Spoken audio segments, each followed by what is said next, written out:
After emancipation, countless black families torn apart by enslavement began urgent searches to reconnect with their loved ones. One of the most widespread and effective strategies was placing short information wanted notices in black-owned and sometimes mainstream newspapers. Below is an in-depth look at how and why newly freed individuals use these published ads to reunite with missing relatives. 1. Motivation and context. Heart-wrenching separation. Under slavery, spouses, children, siblings, and parents were regularly sold or moved to different plantations without any means of staying in contact. Desperation to rebuild. When freedom came, many saw a small window of opportunity to rebuild their families. Yet practical obstacles, distance, illiteracy, and minimal finances made it hard to locate people, especially if they had moved far away. 2. How the ads were composed. 1. Brief and direct.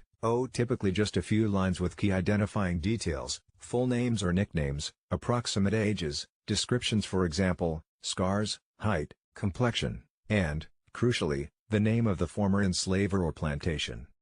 Details about last known locations or when the person was sold were often included, since those might ring a bell for readers. 2. Written by proxies. Many freed people lacked formal education. Ministers, teachers, Freedmen's Bureau agents, or literate friends often wrote the ads on their behalf. Sometimes ads were dictated word for word, lending them a personal and urgent tone. 3. Addresses for replies. Advertisers typically listed a mailing address, often a local church, Freedmen's Bureau office, or sympathetic postmaster where any leads could be sent. A single address could serve multiple searchers, since stable housing or permanent addresses were still uncommon for many newly freed people. 3. Newspapers as information hubs. 1. Black-owned newspapers. Papers like the Christian Recorder, the Southwestern Christian Advocate, and others were vital to these searches. They circulated throughout the South and beyond via mail, traveling preachers, and personal exchanges. For those willing to pull pennies or trade favors, placing an ad in a widely read publication offered a chance of discovery that might otherwise be impossible. 2. Reach and resonance. Because of their church or community affiliation, these newspapers were often passed from hand to hand. In many cases, one copy reached multiple towns. Readers recognized the ads not as an impersonal listing but as a deeply human plea, fellow community members trying to reunite with loved ones.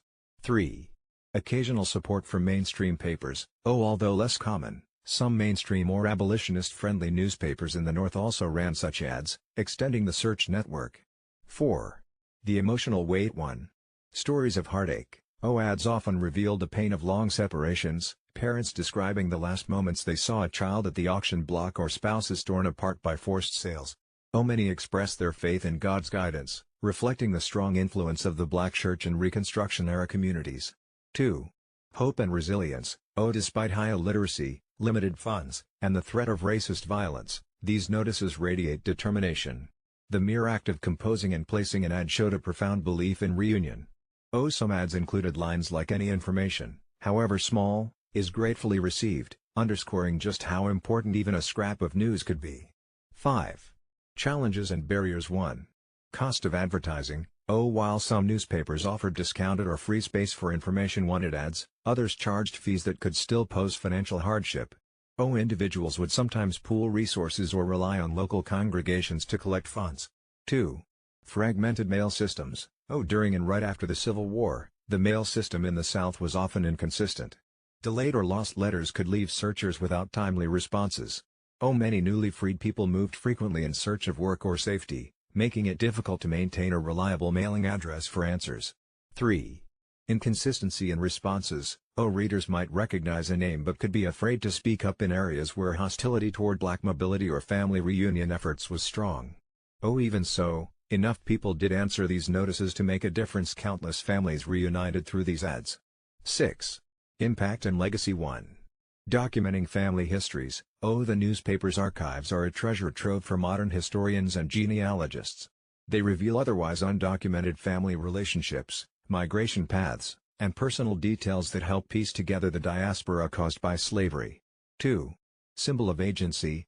Placing an information wanted ad was not merely a desperate cry for help. It was also an assertion of one's right to claim family ties and history, something largely denied under enslavement. 3. A testament to community support. Please like, share and subscribe. Oran Z.